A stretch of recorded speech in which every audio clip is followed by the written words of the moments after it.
Hey guys, HalfwayDead here. Finally with the promised input lag tests. We're going to test Rocket League input lag and check how different frame rates, Vsync settings and more affected.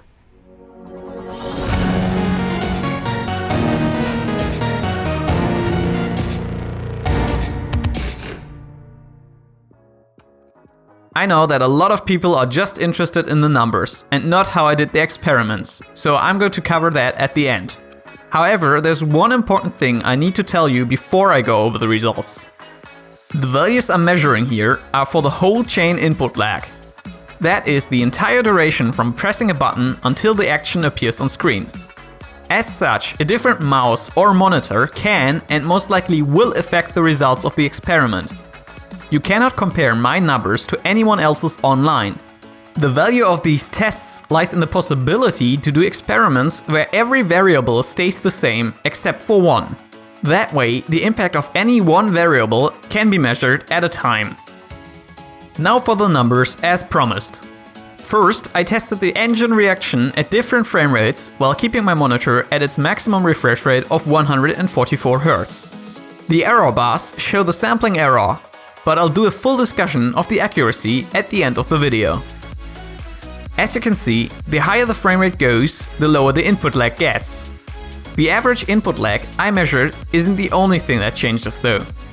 The lag variance is also smaller at higher frame rates. At 1000 FPS, all measurements were between 12 and 15 milliseconds.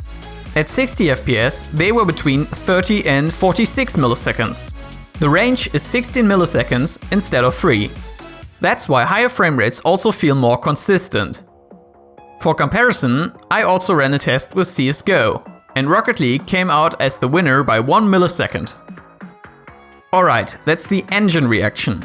But as I hinted in previous episodes, the car is tied to the physics engine, which runs at a constant 120 ticks per second. However, frames are created completely asynchronous to the physics, and the input gets checked once every frame. The physics engine just uses the inputs of the newest frame. As such, the input lag of the car is also tied to the frame rate.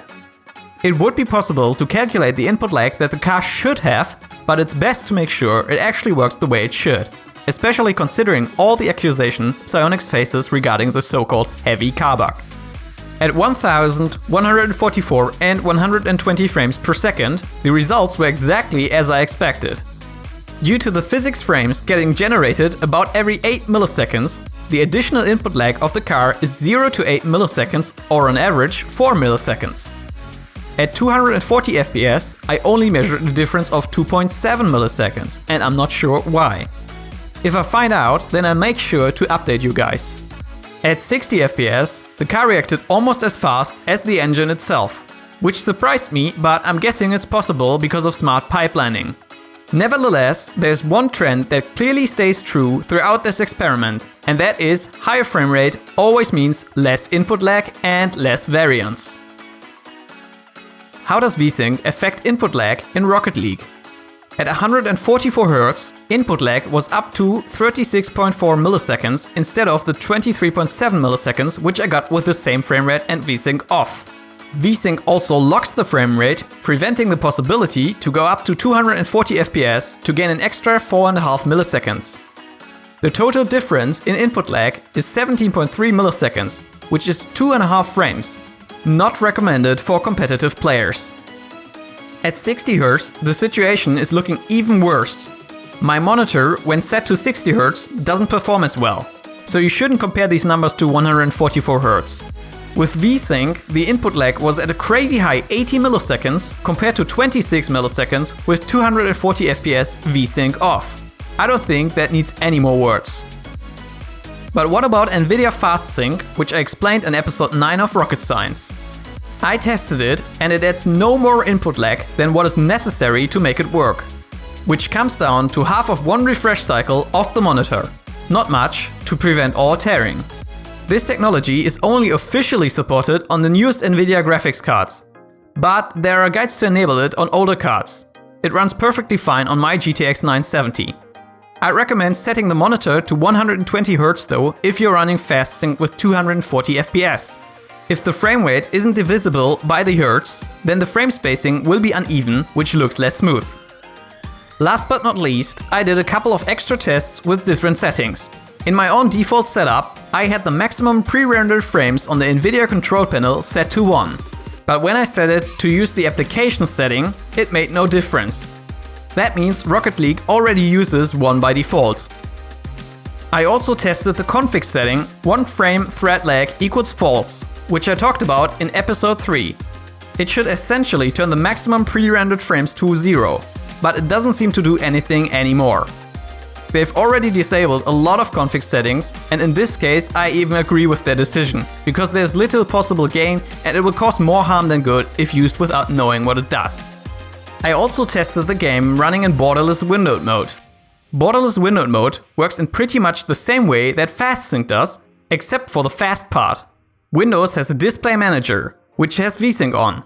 And if the game is running in any windowed mode, the output will go through that system, which does prevent all tearing, but also delays the frame for an additional refresh cycle of the monitor. If you want to use borderless regardless, then the same tips from FastSync apply. I also tried going online in Steam and had some notifications pop up rendering on top of my game. The input lag impact was once again nothing, which is good to know. If you have a suspicion about something causing input lag, leave it in the comments and I'll try my best to test it in future episodes.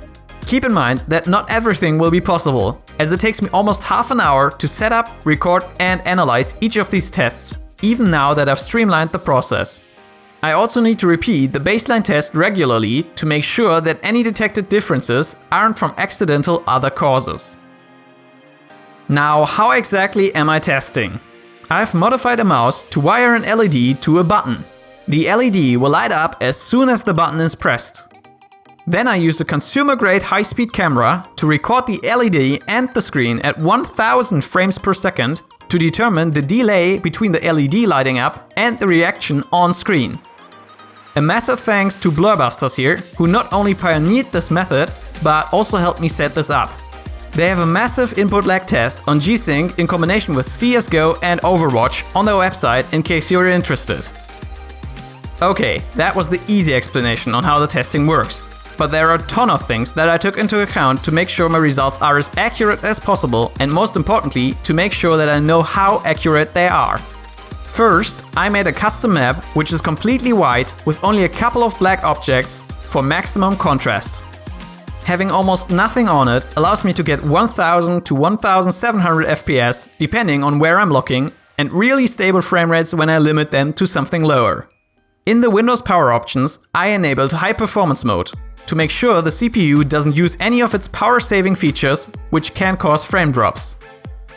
Let's talk about the camera. The camera is an important part of the setup and it has a couple of problems. The amount of noise is extremely high at the ISO that I had to use for 1000 FPS recordings, and the resolution is also very low. That's why a high contrast map was so important, making it easy to spot any change on screen. I also taped the LED right in front of the camera lens. When it was further away, it was sometimes impossible to tell whether it was already lit or the camera was just showing random noise. If the entire side lights up, it can't be random noise. As with almost all consumer-grade cameras, the one I bought has a rolling shutter. There are some excellent videos on what that means on YouTube, but the short version is that the camera doesn't take an entire picture at once. It starts the exposure with the pixels at the top, and the last pixel row might get exposed almost a millisecond later. But all the measurements are affected in the same way as long as the screen stays centered vertically in the frame. So on average it will work out fine for comparisons. Since the LED is covering the entire height of the image, it will show as lit up even if it happens in the very last moment possible. So all my measurements are higher than they should be. But once again, that doesn't matter for comparisons. And since we're just looking to compare different situations, it all evens out given enough samples. This was assuming that the first reaction, or in other words, the tear line, is in a random spot on screen. If the frame rate is equal to the refresh rate of the screen and perfectly stable, then the tear line will be in the same spot every time. To prevent issues like this, I always uncapped and recapped the frame rate after every single sample to assure a random position by the time the frame rate stabilized. The same is true with car reaction tests, as the physics frame rate is constant. But since I'm already randomizing anyway, I got this taken care of. With Vsync on, the first reaction will always be at the top of the screen. To make sure that this doesn't affect the results, even with the rolling shutter, I center the very top of the monitor in the camera view, which should make it equal to a random spot. However, there's little contrast at the very top of the screen, making it possible that sometimes I might count a millisecond more than I should have. In the worst case scenario, all my Vsync results are a millisecond worse than they should be, but based on the FastSync results, it seems like it's less. What I haven't talked about yet is randomness. As I said before, there is lag variance, and as long as I'm taking a limited amount of samples, the average could be wrong even with perfect accuracy testing. That's what the sampling error bars are for. Based on the sample, it is estimated that 95% of samples of size 50 taken with the same experiment will have the mean input lag within the error bars. Due to my sample size, all measurements at 60 FPS can easily have their mean wrong by 1 millisecond just due to random chance. The 1000 FPS samples are much less prone to that. There are a million more things to be said and tested, but I'm gonna end it here for now. Huge shout out to all my patrons for supporting me financially so I don't have to pay for this equipment by myself, and enabling me to spend this much time on a video like this. If you want to support these endeavors and vote on which topics I should prioritize, you can do so with a pledge of as little as $1.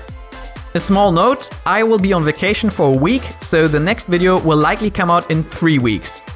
To stay up to date, follow my Twitter or join my Discord, and I'll see you soon.